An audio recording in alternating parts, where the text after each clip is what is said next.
Ah, I love it. All right, welcome to the show. It's Tiffany Hernandez here with you, and today we have Sarai with us. Welcome. Hi. Hi. Okay, so Nice to Sarai be is here. here with us, and I'm so glad she's here. She's one of my newest collaborative partners for my Launch Your Own Micro School. And she is going to be talking to us a little bit more about the platform side of things. She's a software developer, and she's going to share with us a little bit about the benefits and the pros and cons. Can you share a little bit more with us about what it is that you do and how you run your business? Yes, absolutely. So first, I'll just say I'm not a software developer. I'm not that smart. Okay, I well, actually am. it's So all I just good. say that just because it's all good. But I do that because I don't actually write code. But what I do is I sit and talk to whoever needs to use the platform and Right. basically build those requirements into the system. So I work with a team of developers and say, hey, this is what we need it to do. And I work with a UI designer to say, hey, and it needs to look kind of like this. And then I let them Right. go do their magic. But I say that nuance because developers have a different kind of mindset of how they want things to work. And so I really work with the customer and say, what is it that you need it to do? And then let's make it do that, not what they think it needs to do. So Right. there's definitely a difference in that process. So But essentially, the platform, you're more of like the project manager of the software development piece, like the lead there is. manager. So what they refer to it in the industry is a product manager. So it's Okay. you oversee the product. And so Okay. essentially you go through and you work with all of the engineers and the UI designers and whoever else to basically create that product. So Perfect. that's just the official term. But I say that just because developers don't really think about it from the user standpoint, they don't. Mm, Whereas the product manager, that's what you do. You are sitting and asking, watching how you're using it to make it better, if that makes got sense. it. No, that's wonderful. So, so the platform essentially is for any sort of program, education program that has any type of class that needs to accept payments for the class and then do any sort of communication or attendance tracking. So it's there to basically help owners of any type of education program. It manages it for them so they don't have to do all that manual work. And it really does save them the time so that they don't have to focus so much on that day to day, that they can be focusing on the kids and growing the education program. So Right. that's it in a nutshell. Which is really hard sometimes when you're starting out and you're like, okay, I'm starting from pennies and I'm trying to get this, bootstrapped together. What has been maybe Yeah. some of the experience that you've seen from your clients, like once they've actually gotten the platform? What has been their experience? So I would say number one, the fear is because a lot of platforms are expensive, or a lot of platforms maybe are cheaper.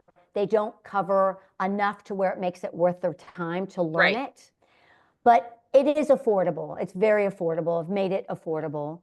But essentially, what you're doing is you're swapping your time to focus on growth.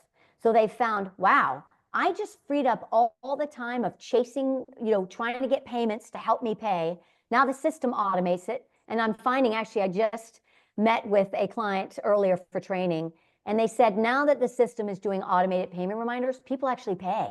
They want Yeah. to pay versus when they send an email, they didn't pay. So it basically allows them to truly focus and grow, which is one of the things that's hindering them from bringing in that extra money. So Right. in time, it's actually paying for itself. And also you're able to collect those online pay, those surcharges from the parent up front. So it's a Okay. wash for you. So you're not losing that money. So, and So and for those micro school founders that are now having all this extra time, they can really focus on that growth, which goes into, marketing and lead generation and all of those things, which I know we're hopefully going to be spearheading soon. I have Yes. several biting at the bit, hoping for that. Yeah. Can you share a little bit about, how you've managed to grow your own business? Because I know with some of the folks that I specifically help, growth is really hard. And sometimes we can go up and then we come back down, and there's all these different emotions that go along with it. You've been doing this for quite a Yeah. while. Can you share your experience of growing your own business? I can, and I would say because I'm in the software business, the way that I've grown is probably different from anyone in the micro school space or even your hybrid school space. What I can give you is how have they grown. So because I'm working with the owners and the directors who, especially during COVID, were really struggling, how did they go from those very small numbers to then grow out again and expose their program to more parents, as well as now these new hybrids and micro schools? Right. Number one is offering the variety of programs. We know summer camps are a big money maker, and that doesn't matter for preschools, Montessori schools, hybrids, and micro schools. Summer camps are really where you're going to make your money. And that's by Hmm. inviting people in the community in. And I'm hearing this across all of them. They all say summer camps is where they make their money. I would also say like drop-in programs. The system allows you to easily manage summer camps, drop-in programs, like Fun Fridays, pop-up play dates, even donations. All of that is going to be ways that, finding ways to have more programs that are open to the community, as well as your homeschool community or your, whoever your community is, to give you other areas of revenue to bring other than just your main classes. But That's for awesome. me, I would say it's all about word of mouth. I would say for all businesses, it's all about doing the best that you can do. Focus Yeah. on every single parent. For me, it's every single school owner or director. I make sure they feel like they are my only customer. And Yep. that's what it's all about. And to me, that's how you grow, because eventually it takes time. Eventually, they spread the word, hey, this is really great. It's affordable. This is really great. It's worth the price. And Hmm. then from there, you just got to be patient. It's taken me a long time, but now, slowly things are really starting to turn the corner for me personally. I'm glad you mentioned that perspective, because I think for a lot of business owners, or, those who are excited about this entrepreneurial journey, Mhm. they always say the cliche, it's not a get rich quick scheme. And it's like, yes, but what does that actually mean? Um, and so you Mhm. have the hopes of like, oh, I'm gonna get this up and running in a matter of months. And it's like, okay, no, it's a matter of years. And sometimes that's really Yeah. hard to accept that fact. I know I've been very open with my journey with people of like, I've wanted to quit every other week because it's just not happening. And I, within the last month, have just now started getting the ball rolling more, even though I've been Yeah. working on it for at least 4+ years. It takes that time to build the rapport. It takes that time to build those relationships, Mhm. because like you said, word of mouth is everything. And building those relationships is really what builds your business. I learned that from a six-figure business coach who was, mentioning the fact that you cannot go out and make your business run on its own. You have to connect with others and collaborate with them, and to even let them know that it's available. Exactly. And I would say on your point, there's, advisors I have a friend of mine that I actually worked, with her at Earthlink, and she has her own business. It's different, but she's been like my advisor. So I bounce ideas off of her all the time.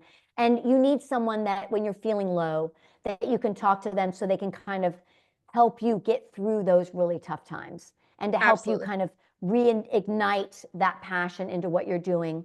And I would say the other thing that's really important is I started off back in the 2016 doing the product just for this community. And then I had to shift it. And then I came back to it because the time was right. Know that you sometimes have to shift a little bit and look for other areas just to kind of make it through. And then you may shift back to what you really originally envisioned. So Right. just be flexible enough to change a little bit, sometimes a lot, to basically keep it going. So Right. that's probably where I've had to kind of do this a little bit until I finally got there. And but you do have to kind of be really flexible in your mindset Yeah, with your business. I'm glad you mentioned that because a lot of times we have this idea that we think the market wants, but what we think the market wants is necessarily what the market actually wants. And what we Right. think they need is not what they want. And so we have to figure out how to package what they need inside of what they want. So that way they have everything and we know that they're getting a full service value of what we are coming to offer. Um, can you share a little bit about your journey with that pivoting? Because, or even just, some of those emotions that have gone through that you've maybe struggled with and had to overcome? Because I feel like a lot of times we're not willing to actually pivot. We're like, no, we're going to put our heels, dig them in, and I'm not moving from this. And it's like, well, hold on a minute, because we have to move with the times. We have to be flexible. The market's always changing.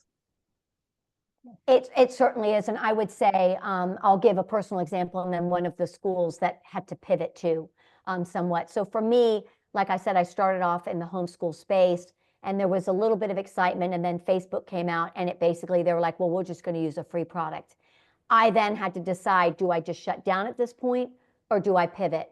But then, if you're always looking for opportunities, so I was constantly saying, okay, what do I do with this? So I didn't walk away completely, but I was like, okay, now what do I do? What do I do with this base of what I built? Kind of like with a micro school. It's like, okay, I'm maybe not getting everybody into these classes, but maybe I shift the types of classes that I offer. Maybe I do more of this type or, I don't know, but you've got to constantly be looking at, I've got a Hmm. base, now what do I do with that? So that's when I Hmm. shifted to preschools. And then now I've shifted, which is where I want to be because I'm a homeschool mom myself. And so I'm very passionate about it. I'm thrilled to be in this space again because I completely relate. I'm in that world, especially the ones that are focused on special needs.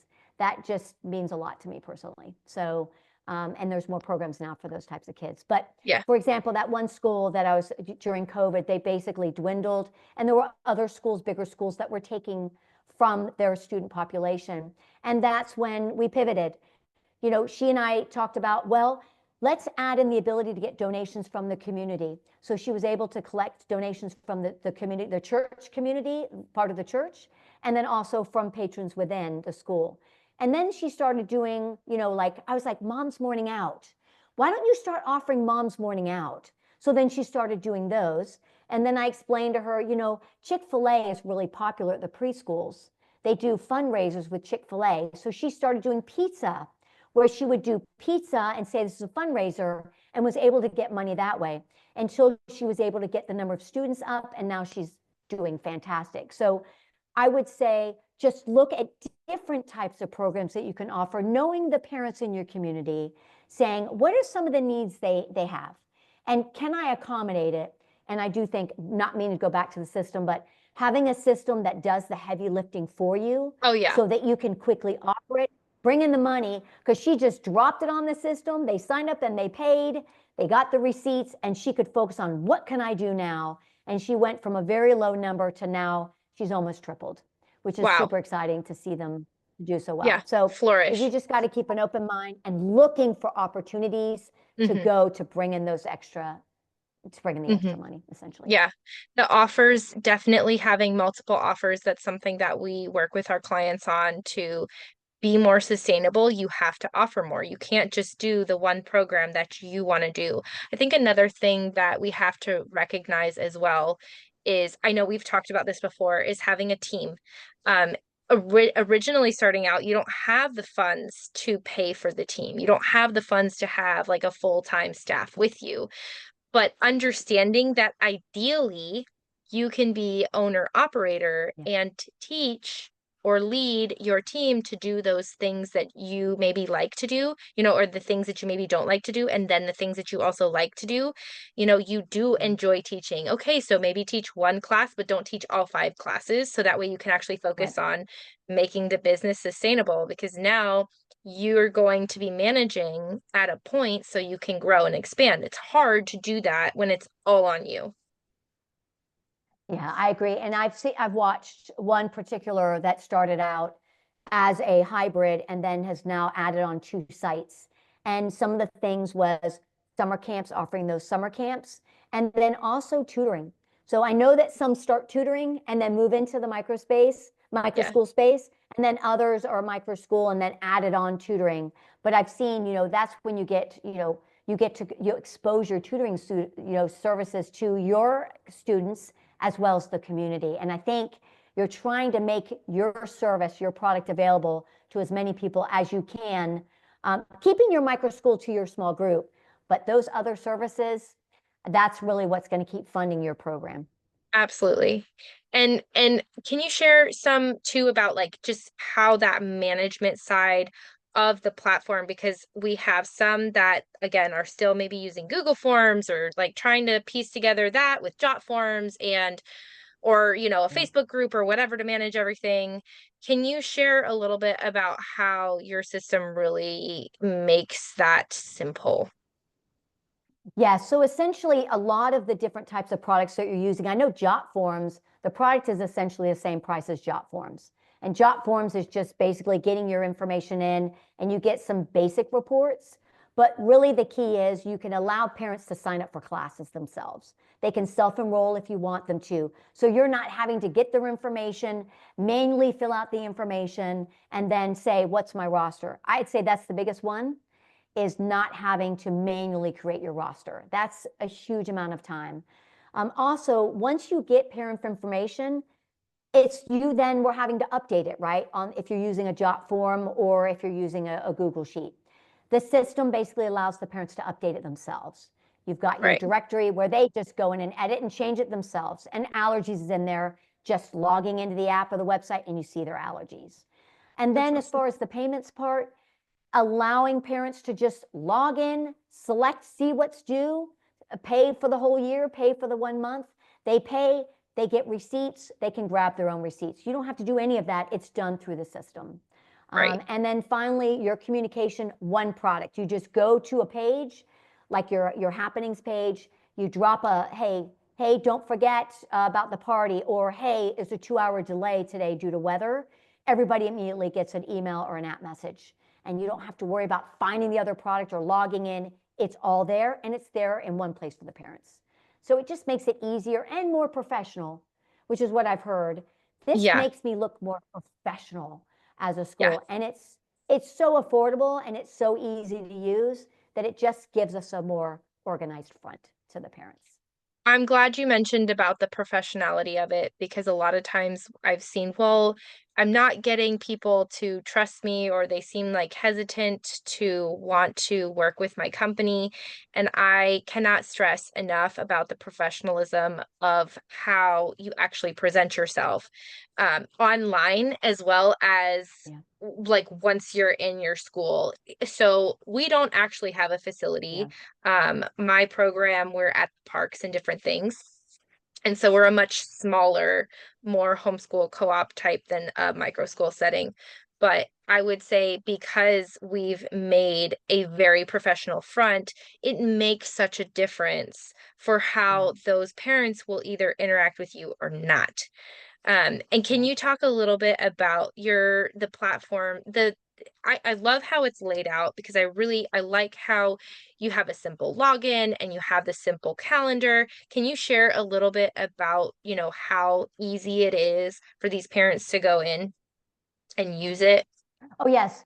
So it was really, you've got the administrative functions that are on the website, but then the app that launched a little over 2 years ago was really designed for parents. So they basically just log in and they can see right on the front page, here's the upcoming events. Here's some events, field trips that we can sign up and pay for. It's got your important resources. It's all right there on the home screen. And then at the bottom menu, they can just click to the calendar. They can then go see what they owe as far as payments, and then they can go in and see the happenings, the communication wall. It's super easy to where there's never been any training needing for parents, kind of like you log into the app, you know how to use it. It's super simple. And that was really from working with parents, listening to parents, and that's the usability front. That's sitting down and saying, how do you need this to work? And then designing it around the user, not how the developer envisions it needs to work. Yeah, so let's Yeah. go down that rabbit hole a little bit since we're already in that arena, I also talk a lot about UI. And even though I'm not in the software space and I'm more in the people space, there's still a lot that we have to consider as a business to allow the market to interact with our business. Can you share how maybe you've helped micro schools as well as just other businesses to really focus on that element? What are some questions that would be good for them to ask themselves as the business owner to make sure that they're thinking of their end user? Okay, so I mean, I think number one is, so your end user, we talked about looking professional so that you can build that level of trust. I saw on the Microschooling 101 Facebook page, is it important for me to have a website? And I think overall number one is you do, because minimal, just something that builds trust with the parent. So it's kind of like how you're reflecting yourself to them. Also, it's giving them flexibility over, some of them want the ability to pay one way versus another, and making sure that you are listening to your parents because you're smaller, listening to your parents saying, hey, we can give you flexible options as far as pricing.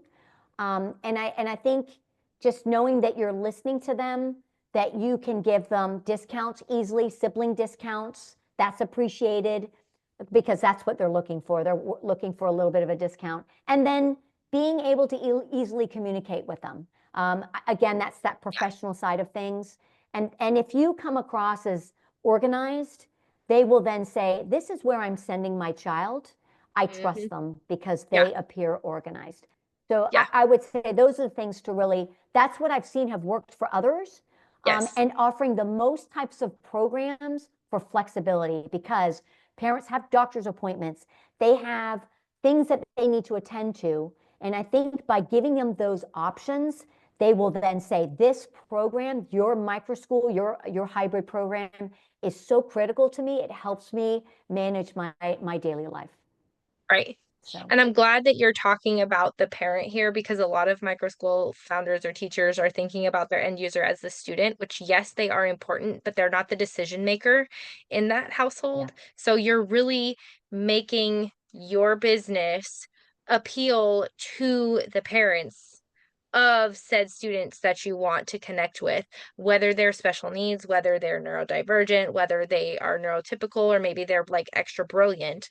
And we've found a lot of different types of parents needing similar things. So they might have the same kinds of needs, but it's the fact that you need to know who you're actually directing that brand, that messaging to, and that is the parent for sure.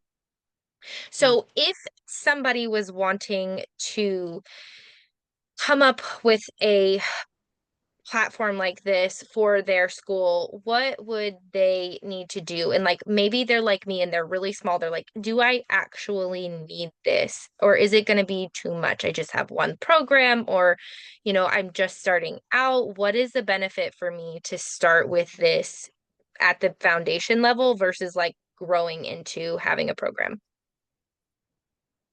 So I would say, the best way to determine it is really looking at how do you spend your day.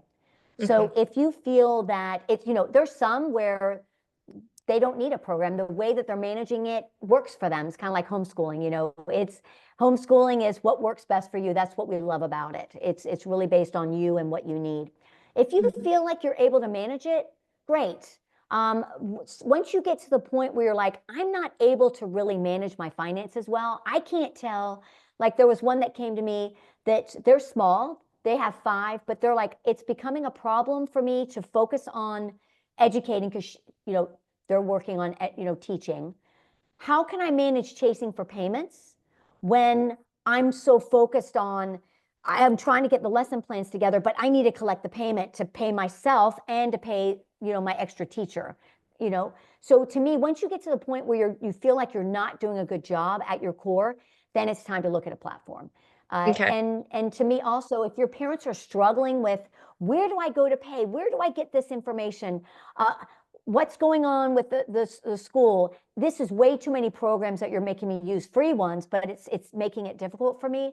Then that's another indicator. Listening to your parents saying, Are they struggling? Is it making me look disorganized? Mm-hmm. At that point, then it's time to potentially look at a platform. Okay. I'm glad you mentioned the parents struggling from one place to the next, because we've definitely experienced that where it's like, okay, I go here, I go there. Having one Yeah. place for everything really does simplify everything, and simplicity sells. And that's for any business, whether it's education or not. Simplicity is the way to go, because if a confused mind, they don't buy, they're not interested. They don't Exactly. know what That's they're exactly. yeah, they don't know what they're getting. There's Yeah. no value there. And so Yeah. that's really why, having something like this is so important. And we've already seen, like you said, there's several schools or programs or co-ops that have benefited from this that are smaller. Yeah. Oh, yeah. And I think it's just because they get to a point where, and even if when you're just volunteers, you're like, wow, I am not able to spend the time with my kids to homeschool them because I spend so much time managing. So you look at the cost and you say, is this amount $35 a month? Can we include that into a small fee every month for parents? And then we've covered it. It's why No would we brainer. not do this to Yeah. save ourselves time? And again, it helps our co-op hybrid program or our micro school run smoother. And bottom line, that's what you want to do. You want to save time. Time Yeah. is precious. We know, Time is very precious. precious. Time is an what do they say? It's a non-replaceable resource, Commodity. right? Yeah. You really it's the time saving that Yeah. it's just, yeah. And there's no words for it other than when you get time back, it is the most rewarding thing, because then what are we going to do? We're going to spend it on our kids and with our Yeah. family. That's generally what we do with Right. it. Yeah. Right. At the end of Yeah. the day, it's like if you had this extra time, and this is for all businesses, right? If you had that extra time, Yeah. would you want to spend it dealing with billing and dealing with, chasing after parents or just, clients to get them to pay for things? Uh, No, you would rather just have it automated. You will feel so much less stress when you yeah. start to have these processes in place. And with that, can we talk about processes real quick? Because I feel like Sure. more micro schools and just business in general um, really need to understand the benefit of processes. Being in the software development world and in just the software space in general, you understand how important processes are. Can you share a little Yeah. bit about Yes. how this has helped, like, process for those schools that you deal with? Yes. So essentially, the process is number one, again, that gives that professional image of we have a process of how we have you come in, how you sign up, and how we communicate with you. But essentially, I'm going to say one process that's helped that I'll go back to this payments collection. The one thing that I've heard the huge benefit of having a process in place where a system notifies versus you, it then takes that emotional part out of, hey, can you please pay the tuition, and adding on automated late fees to where you no longer have to deal with that uncomfortable situation where the system is doing it for you. It then Mm-hmm. creates a better relationship with your parent. So Right. when we talk about process, trying to automate anything that you really don't need to be doing, you shouldn't have to update a parent's information. You shouldn't have to track manually all the attendance so that you've got those reports to know if you need that, or if there's any sort of documents. Let's push that burden more on the parent to upload it instead of you having to do that for them or filling out manually. So anything where you can automate it is really going to work in your favor so you can focus on growing your school or your program. Yeah, I can't stress that enough. Same thing with, because this platform also deals with handbooks, policies, you've got permission Yeah. slips, field trips, all these other Terms and things. conditions, have them do it. Yeah, It's a time saver, not having to, here's a piece of paper. Like, parents don't have time to do that either. It's simply turning on auto pay, being able to just flip the switch and turn on auto pay so that you don't have to worry about it. Now, some will not do that, of course, but the ones that do are so busy, they're like, you know what? I will set aside the money then you as the micro school get the money every month the exact same time. And you've got a report to know who's got auto pay on and who doesn't. So it gives you peace of mind on, I know I'm going to get my money coming in so I can pay myself or my teachers. I'm Yeah. going to pay for the supplies and the building, et cetera. Right. Yeah. Right.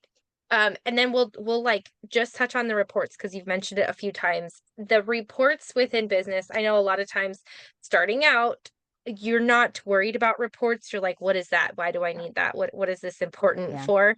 But as you grow and you expand, those reports really help to see how your business is actually doing. And this system automatically does that for you. You can just click the button and pull the report up. Can you share a little bit of some of the ways that it can be helpful? Yes. And so one of the things we've talked about is a lot of, micro school or hybrid school owners, program owners, their background is education, not business. And so Yes. what it does is it kind of takes the pain out of, hey, the system will show you all of who's late. You can quickly see it. Who's late, who's, unpaid, who's paid. It will show you all the deposits and down to bottom line, your general ledger. So for example, how much money did you make in tuition? How much did you make in a drop-in, a summer camp? It's going to roll that up for you so you just see it. You can do any date range. You can do every month. You can do every year. So you can then see, ooh, I gave these many discounts. Maybe I shouldn't do it as high. Maybe I should change my sibling discount program because I'm losing too much money there. There are lots of financial reports so that you just click it and do a date range so that you basically can focus on your program and let the system generate the revenue and all of the different types of reports you need on your finances. Which So is you don't have great. to be a business mind. You can Right. An just run it accountant. and focus Yeah. on education. Yes, Right. yes. Right. And then, of course, you just give it to your tax accountant or Mhm. whoever's going to do your taxes, and Yeah. they've got all the data they need to do what they need to do. Yeah. Yeah. I can't stress that enough. Being like a non-numbers person that does not want to see a spreadsheet, don't get me a Yeah. spreadsheet. It's not good for me. But that stress, taking that stress out, but still allowing like, okay, I know this is covered. I know I just have to click this button and do that. When you take those like high stress out of your business, then you can really focus on growth, which I think is, the main goal here. Yes, Um, within your own absolutely. business and seeing the market change over the last several years, and having to pivot and do all of these things, what has really kept you, uh, you know, encouraged, inspired to keep going, when maybe it's gotten a little tough and you've had to pivot? Because I think a lot of times we don't really talk too much about that valley that we're in, even though a lot of times we end up feeling isolated. We're not alone.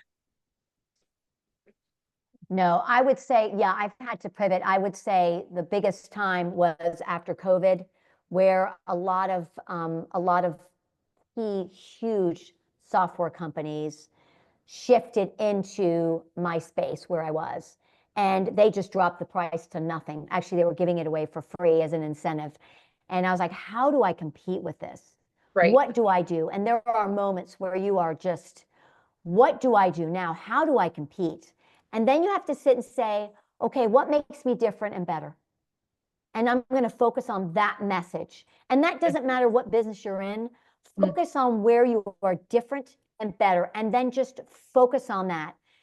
The price sometimes you have to adjust. You do extended, for micro schools or hybrid programs, you maybe give some discounts. Hey, if you refer, I'll give you a discount towards your tuition, whatever it takes to kind of build up your program. But I'm going to come back to, you just need to have someone or people that you can talk to, advisors, people that you can say, like exactly what you're offering. Like, can you help me through this rough spot? What do others do when they feel like this? Just somebody to pep you up, to basically a shoulder to cry on, because you will. It's like having another child, your business. It Yes. really feels like that. I felt like writing like a paper on it because I put that much energy into it. I watch it grow from nothing to what it is. Every step, a milestone, is the same as watching, your children walk and talk and do all those things.